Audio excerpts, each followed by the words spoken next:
Time slipped through my fingers like warm water, not rushed, not unstoppable, but comforting. And for some reason I could never explain, I could hold on to it a little longer when you were near. It was as if the world's presence shrank to fit the simple frame of our porch. 2 sun-faded chairs, a wooden table marked by silent stories, and a steaming mug of coffee between us. There was nothing extraordinary about that afternoon, and maybe that's why it was so full of everything that mattered. You were there, leaning back in your chair, your gaze lost in the bottom of your mug, as if you could see constellations in the dark veil of coffee. Your silence wasn't empty. It was a question held back, a doubt that seemed to dance between your eyelashes when you blinked. I watched, unsure if I had the right to decipher you, but I tried anyway. The smell of freshly brewed coffee mixed with the perfume of the jasmine climbing the trellis. It was a scent of home, of memory, of rest. And yet, there was something different about that afternoon, a faint, almost imperceptible thread of tension stretching between us. Like a string tightened just enough to make a sound when touched by the wind. You didn't say a word, and I wondered if I should. But words, when they need to be right, always escape me. As I watched the way you held your mug with both hands, like someone trying to warm more than just their fingers, I wondered if it was worth risking shattering that delicate piece. Maybe you were about to leave, or maybe you were about to stay for good. The problem is, we never know when an ordinary moment is about to become a memory. I breathed in slowly, trying to form a sentence that didn't sound too grand. You breathed out softly, like someone trying to find space within their own chest. And for an instant, everything seemed suspended. The birds singing on the roof, the distant rumble of a city bus, the whisper of the magnolia leaves. It felt as if the world itself was breathing right along with us. "Do you believe in this?" I finally asked. You looked up, confused. "In what?" "In this world, ...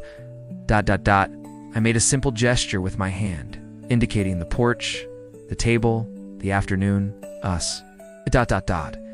This borrowed world. This silence. This calm."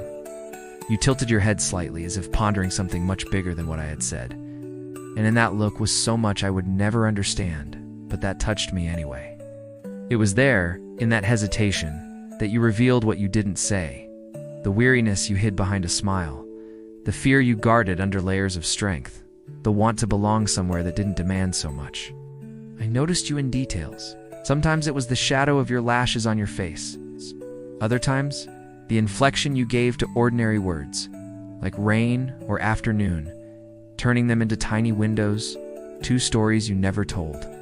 You were made of nuances, and I, who was never good at deciphering feelings, had found in you a language that, even if difficult, I wanted to learn. The truth is, what I felt for you grew without asking for permission.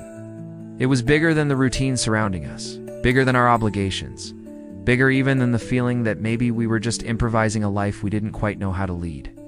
I felt there was a silent destiny flowing between us, an invisible thread pulling me in your direction. And maybe I was afraid. But it was a good fear. The fear of someone who has finally found something they don't want to lose. "You could come with me," I said, before the thought could escape half-formed. You looked up quickly, surprised. I continued, trying to lighten the weight of the sentence. "It's nothing grand. Just ... I pointed beyond our street. ... Going a little further. Beyond where we usually go, the other side of town, or something like that." You blinked slowly. And then something simple, beautiful, and transformative happened. A small smile escaped the corner of your mouth. It wasn't an answer, but it also was. Why it also was. And I felt a profound restfulness wash over my chest, like someone finally finding the right breath. That's where the world truly began to change. I held your hand on the table. It was warm, firm, real, simple touch, but it seemed to open doors inside me. In that touch was the silent promise of a path we could discover together. "Shall we?" I asked. You looked around as if the house could hear your decision. But then you turned your eyes back to me and nodded, small and discreet. We left the mugs right there, abandoned on the table, along with everything we didn't need to carry in that instant. The door was left ajar, the lights off, the porch immersed in the golden light beginning to fade. We went down the stairs slowly, like someone learning to walk again. And when our feet touched the sidewalk, I felt a new story had begun. We walked down the familiar street, as if seeing it for the first time. The houses were the same color, the gates creaked the same way, but something was different. The rhythm of your steps beside mine. It was as if every block opened a new possibility, as if every corner gave us permission to reinvent the routine that had so often swallowed us whole. "Where are we going?" you asked after a few minutes. I don't know," I replied, and it was liberating to admit it. "I just know it's where we want to go." You laughed softly. Your laugh was always accompanied by a slight shrug, as if you were trying to hide your own joy. I noticed that. I noticed everything. We passed the farmer's market as it was being packed up. The ground was damp, stained with leftover greens. The smell of ripe fruit hung in the air. The vendor was packing away his pots, and on a simple impulse, I bought the last ear of corn. We shared it right there, walking with the butter dripping down our hands. We seemed carefree, almost like teenagers tasting freedom for the first time. We walked onto the town square where there was a bench partially lit by the last of the sun. Kids were running after a worn-out soccer ball, laughing as if the world were too simple for problems. You watched everything with a serene look, as if collecting tiny fragments of life to keep. "Look," you said, pointing. Stray dog had found the very last square of sunlight on the ground and lay down in it, the absolute owner of the moment. You smiled. "He gets it," I agreed with a slow nod. "Yeah, he did." The sky turned pink, then lilac, then deep blue. Night arrived with gentleness, unhurried, scattering the first stars like little reminders that there was so much above anything we could reach. And it was in the shared silence of that bench that I realized I didn't want to live without moments like this anymore.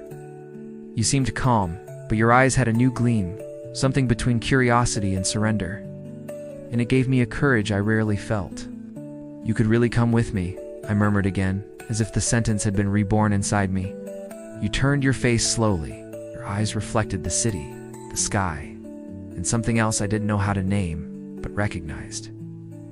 "Beyond the end of this street," you asked, using my own metaphor. "To the other side of the city," I confirmed.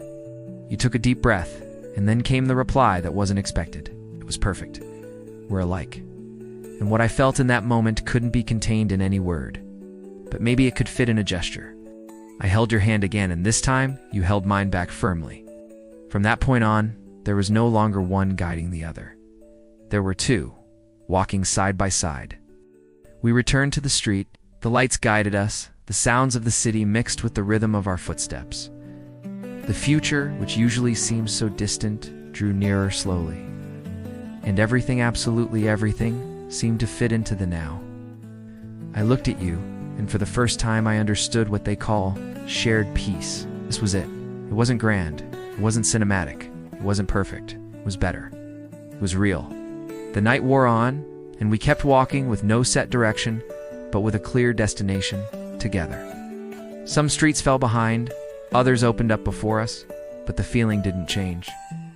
It was as if every step said silently, "As long as there's a road, there will be an us." It was only much later, when the early morning was trimming the shadows with its cold light, that I realized time was no longer slipping through my hands.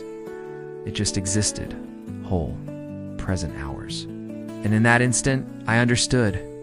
I was no longer lending my world. We were building a new one. A world that started right there and would go on, beyond the end of every street. If you enjoyed it, subscribe to the channel and receive more videos like this. Thank you very much.